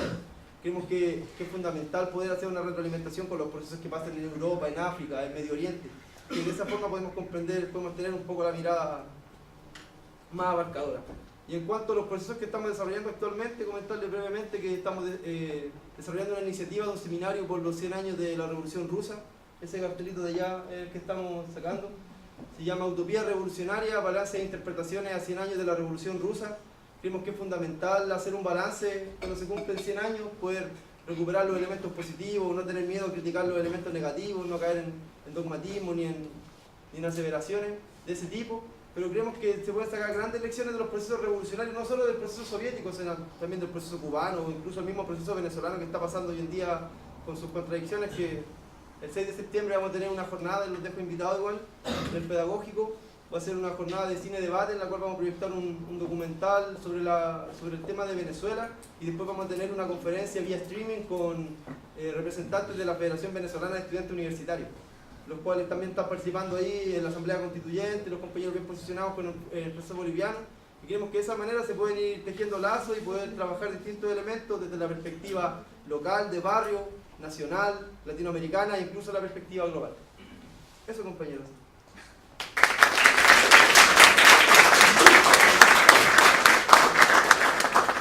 ¿Alguna pregunta, duda, consulta para conectar con el podcast?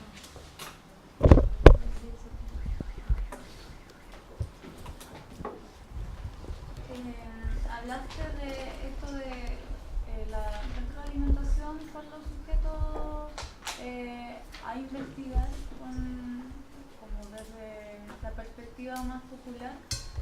¿Cómo se concreta eso? ¿Cómo concretan esta retroalimentación, este trabajo más como de que no hay tanto sujeto y objeto, sino... Sí, mira, yo creo, desde mi perspectiva y de la escasa investigación que he desarrollado igual, que un elemento fundamental es poder trabajar no desde la perspectiva de usufructar del conocimiento de la persona. Yo creo que ese es un elemento clave que muchos historiadores e investigadores sociales en general caen de ir a investigar, sacar la mayor información y llevárselo como un botín prácticamente. Nosotros creemos que en ese sentido es importante poder generar lazos con las comunidades. No sé, quizás va a ser muy autorreferente lo que te voy a comentar, pero en mi tesis lo estoy haciendo sobre el Mayo Chilote, sobre el conflicto que estalló en Chiloé. Y nosotros hemos generado, de hecho, la última sesión de un seminario que hicimos el año pasado que se llamaba Memoria, Territorio y Conflicto.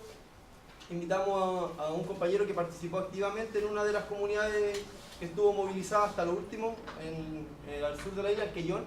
Y con ella nosotros hemos podido generar un lazo que se ha ido alargando en el tiempo, por lo cual ahora igual se está materializando la investigación que nosotros estamos desarrollando con tesis junto a los compañeros de la revista. Y desde esa perspectiva nosotros creemos que igual es importante poder generar esos vínculos de retroalimentación. Entonces, comentarte otra cosa más dentro de esta misma investigación, nosotros siendo miembros de la Federación de Estudiantes, cuando fue la movilización, nosotros nos organizamos, hicimos colecta a la universidad y nos hicimos parte de la caravana que fue llevando alimentos para allá. Por lo cual nosotros igual nos posicionamos desde una perspectiva de poder participar activamente con ellos dentro de sus procesos. Y dentro de nuestro trabajo de tesis también creemos ojalá poder entregar algún material didáctico para los colegios, donde ellos puedan explicarles en qué consistió el conflicto, cosa de que no solamente nosotros nos llevemos los materiales para sacar un grado académico, sino que ellos también puedan quedarse con algo que les sirva. Y eso, al menos en la investigación de la geografía crítica, se hace bastante, más que en la historia. La geografía, cuando investiga los conflictos territoriales, comúnmente, al menos en nuestra universidad, se hace la perspectiva de entregar un atlas a las comunidades en conflicto, o hacer una maqueta donde se materialicen los conflictos territoriales, las comunidades de Hualmapu, por ejemplo. Material pedagógico en general. Nosotros creemos que esa es una perspectiva súper buena para superar un poco, y obviamente irán saliendo muchas más iniciativas. ¿Puedo comentar algo también? Desde mi experiencia, yo creo que también es vital para esto, para lograr esta idea que uno tiene de relación horizontal entre investigador e investigado, escucharlo, porque muchas veces pienso que llegamos con una idea tan preconcebida, con un cuento tan armado, que queremos que prácticamente sus respuestas satisfagan nuestras pretensiones. Entonces la idea es escucharlo y quizás no te guste lo que vas a escuchar, pero tengas como la ética, no sé, de ser capaz de ser solo un canal de transmisión de lo que él quizás le cuenta a sus vecinos. No sé, a mí me pasa cuando trabajo con el tema campesino, como con lo que ellos conversan entre los temporeros de ahora. O sea, tú solo vas a sacar a flote eso, vas a sacar a luz. Quizás no te guste lo que te digan, quizás a mí me pasó mucho que al principio tenía una visión súper romántica de lo que era un campesino y me chocaba mucho cuando te decían, nosotros en verdad no queremos queremos volver a esa visión romántica de casi andar a pata pelada en la tierra. Nosotros queremos ahora que nos pasen maquinaria, ¿cachai? Queremos que nos capaciten. Yo decía, pucha, esto no me gusta, o sea, iba como contra lo que yo llevaba, ¿me entendía? Al principio, cuando empecé a introducirme en el tema. Pero yo creo que tienes que, ya claro, ser capaz de tirar por el suelo tu idea preconcebida si es que ellos te están contando otra cosa, o hacerlas debatir. Y otra cosa que creo que es importante es que nosotros, igual como estudiantes de historia, bueno, nosotros estudiamos historia y geografía, futuros educadores, nuestra educación igual es un privilegio. Tenemos una visión global, podemos conceptualizar cosas y podemos relacionar cosas que ellos quizás no puedan porque no han tenido acceso a una educación. Entonces te pasa que de repente conversáis con alguien sobre, no sé, reforma agraria en el Valle de Culibrán, Melipilla, y después conversáis con alguien, no sé, que participó en las tomas de fondo en Concepción, y después conversáis con un campesino en Perú, después conversáis con un campesino en Colombia, y empezáis tú a tejer y te das cuenta, chuta, no es lo mismo, pero quizás tienen ciertas similitudes, ciertos procesos que ellos no tienen la oportunidad de conversarlos. Y decir como, oye, a ti te pasó lo mismo que a mí, sí, nos pasó algo parecido, y en qué está, no, la agroindustria, oye, acá también está la agroindustria, oye. Algo pasa, hagamos un diagnóstico. Nosotros tenemos la virtud, la oportunidad de poder generar esos diagnósticos más globales. Y creo que también el rol que tenemos es de comunicarlo y devolvérselo a ellos.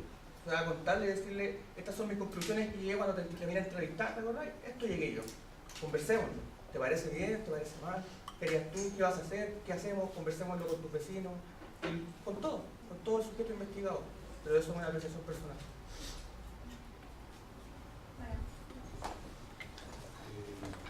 Tengo en el fondo como dos preguntas. La primera de ellas, precisamente referido como a lo que es la memoria ocular. La primera de ellas es cómo racionalizamos y sistematizamos, por así decirlo, esas subjetividades y de qué manera dialogan como el lenguaje de los sujetos populares con el lenguaje de la academia, y ya como para llevarlo como a lo más pedagógico, cuál es el papel que tiene como en el ejercicio de la pedagogía la memoria popular. Eso principalmente.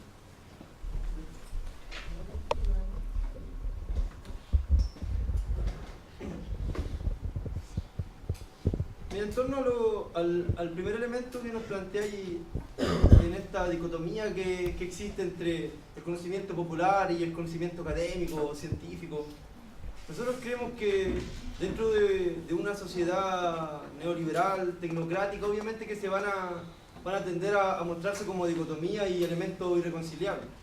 Pero nosotros desde una perspectiva popular creemos que no tiene que ser así. De hecho, creemos que es fundamental poder avanzar hacia transformar una academia, y quizá hay algunos ejemplos nostálgicos de cómo podía haber sido incluso la universidad durante la Unidad Popular, de cómo la academia está en un diálogo fraterno y continuo con los movimientos sociales. Yo creo que ese es un elemento elemental, y que hoy en día no sé si existirá en tantas universidades. Yo creo que incluso ni siquiera como universidades, quizás en algunas cátedras, profesores motivados, el mismo profesor Garcés, nuestra universidad, no sé, el profesor Froilán, que hacen este diálogo con el conocimiento popular. Y nosotros creemos que el conocimiento popular sí es un conocimiento válido. No creemos que por el hecho de estar dicho en jerga, por el hecho de no respetar las reglas gramaticales de la RAE, no va a ser un conocimiento válido de poder llevarse a cabo y poder implementarlo en el aula incluso. Nosotros creemos que hay que romper esa dicotomía y avanzar hacia un diálogo fraterno entre la academia y los movimientos sociales. Y yo creo que ahí el elemento del profesor de aula es elemental. Y obviamente también el elemento de una universidad, de todo lo que tiene que ver con la estructura burocrática, de ojalá que tener un rector progre, pero sabemos que esos elementos son mucho más complejos, sobre todo en la lógica positiva de la universidad. Diciendo de paso que en nuestra universidad salió electo por tercer periodo un rector nefasto. Y en torno al Jaime Espinosa, y en torno al elemento de la educación, del colegio, nosotros creemos que ahí es clave. Si nosotros nos posicionamos como educadores populares y dentro de los barrios, creemos que es clave recuperar la memoria, partiendo de la memoria de las mismas escuelas, de los mismos profesores, los mismos inspectores que muchas veces están en esos espacios, o de los mismos estudiantes y sus papás que muchas veces estudian en esos mismos colegios en otra época. Y eso también nos va nutriendo para poder dotar de historicidad y de identidad a estos espacios. Nosotros creemos que en ese sentido el papel de la escuela es un papel fundamental. Con todos sus elementos negativos, de todo lo que tiene que ver con los marcos curriculares, y etcétera, creemos que es fundamental un poco retomar esa iniciativa y también la interdisciplinariedad dentro de la aula. Cómo nosotros dialogamos con el profesor de arte, con el profesor de filosofía, con el profesor de literatura, y entre todos podemos avanzar a construir este diálogo con el movimiento popular. No creemos que esto sea como algo solamente de los historiadores o de los geógrafos, creemos que es algo que tiene que retomarse como de la sociedad en conjunto. Y al final la sociedad es la que tiene que politizarse y retomar todos los elementos que tienen que ver con la identidad y la historicidad. Y dentro de eso caben profesores, caben estudiantes, caben pobladores, dirigentes, trabajadores de base, etc. ¿No se quería aclarar? Sí. Me piden que sea cortito, así que voy a ser súper puntual. Yo creo que nosotros, pensándonos como educadores, tenemos el desafío de intentar romper desde dentro del aula lo que es el relato histórico hegemónico. Esta historia tan de manual que a los cabros, a las cabras en verdad los aburre. O sea, tú le hablas a un cabro chico ahora y tiene que gustarle mucho leer para que le guste la historia. Nosotros tenemos un rol activo ahí. Eso lo podemos conversar afuera para no extenderme más. Y también nosotros en el colegio trabajamos con niñas y niños. Y creo que, bueno, yo conozca la obra del profe Gabriel Salazar, El niño guacho en Chile en el siglo XIX, vendría a ser como la primera obra que viene a rescatar lo que sucedía con estos sujetos históricos que no eran sujetos históricos, así como lo fue la mujer, como lo fueron los niños, quizás lo siguen siendo. Nadie escucha a los niños, nadie los escucha. Y nosotros vamos a estar ahí y vamos a escucharlo. Y la idea es hacer algo con eso. Algo tienen que contar los niños. Obviamente algo tienen que contar, pues si son actores sociales. Entonces ahí tenemos un rol súper activo. Escucharlo y ser parte de lo que ellos quieran. Lo que ellos quieren cambiar, lo que ellos quieren transformar. Y eso. Todo el tiempo antes de los aplausos. Darle las gracias a los compañeros de la revista Espacio y Memoria, a la compañera de la revista Coyuntura y a todo el equipo que escribieron el libro de Voces del Siglo XX por estar acá presentes, que es un ejemplo vivo, tangente de que como estudiantes, como futuros historiadores, historiadoras, profesores, profesoras, es necesario pensar nuestra disciplina y nuestro futuro que hacer desde ahora, quizás pasando por unos procesos procesos complejos de sistematización de experiencias primero, para llegar a una propuesta que encuentro ambiciosa después, que si no está, no pasa nada. Es fundamental ponerse ahí una pregunta o un interrogante a responder, que es lo que nos mueve a todos y a todas nosotros. Darle las gracias y también tirar la pelota para acá a ver qué pasa, con qué estamos. Ya hay luces sobre qué queremos hacer nosotros como estudiantes de historia y también qué podemos hacer al respecto de eso. Es desafío, pega futuro, pero que es necesario empezar a pensarlo ahora. Gracias a todos, gracias a todas, nos vemos mañana y informaciones. Primero, antes de... No, de la película. O sea, primero un fuerte aplauso a todos los chiquillos.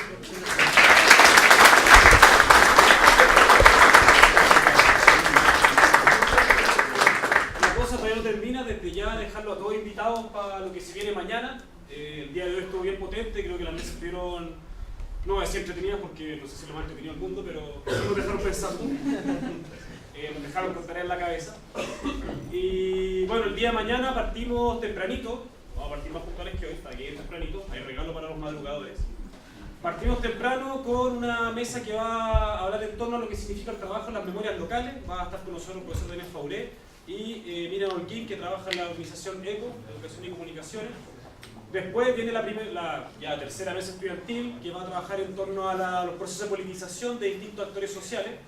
Y finalmente en la tarde se viene un bloque, por así decirlo, de género, con una mesa estudiantil que va a reflexionar en torno a historia social y género, para culminar con dos profesoras invitadas que van a hacer una lectura de la historiografía en perspectiva feminista. Así que también se viene bueno, se viene también, como siempre, como he dicho, con harto cariño para que asistan y continúen después. Pero nada, muchas gracias a todos por venir, por hacer esto posible, gracias a todos los exponentes y nos vemos mañana.